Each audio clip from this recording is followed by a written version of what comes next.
கார்த்திகை மாதமே தீபங்களுக்குரிய மாதமாகும்.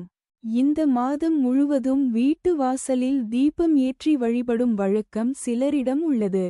ஆனால் பெரும்பாலானவர்கள் திருக்கார்த்திகை துவங்கி 3 நாட்கள் வீடு முழுவதும் விளக்கேற்றி வழிபடும் வழக்கத்தை கடைபிடித்து வருகின்றனர். உண்மையில் திருக்கார்த்திகைக்கு முதல் நாள் பரணி தீபம். திருக்கார்த்திகை அன்று தீபம்.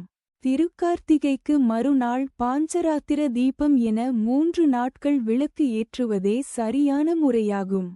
இதில் பரணி தீபம் யமதர்ம ராஜாவிற்காகவும் திருக்கார்த்திகை தீபம் சிவ பெருமானுக்காகவும் பாஞ்சராத்திர தீபம் பெருமாளுக்காகவும் ஏற்றுகிறோம். சிவ பெருமான் மகாவிஷ்ணு மற்றும் பிரம்மாவிற்கு ஜோதி வடிவமாக காட்சி தந்த திருநாளையே திருக்கார்த்திகை தீபமாக கொண்டாடுகிறோம் என்பது அனைவருக்கும் தெரியும்.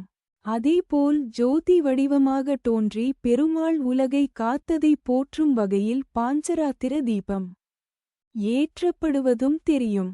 திருவண்ணாமலை அண்ணாமலையார் கோவிலில் திருக்கார்த்திகை அன்று அதிகாலையில் பரணி தீபம் ஏற்றுவார்கள் என்பது தெரியும். ஆனால் வீடுகளில் எதற்காக பரணி தீபம், அதுவும் யமதர்ம ராஜாவிற்காக ஏற்ற வேண்டும் என்ற சந்தேகம் வரும். யமன் என்றால் அனைவருக்கும் பயம்தான் வரும். அவரை எதற்காக வழிபட வேண்டும் என்று கேட்கத் தோன்றும். இதற்கு புராணத்தில் கதை ஒன்றும் சொல்லப்படுகிறது.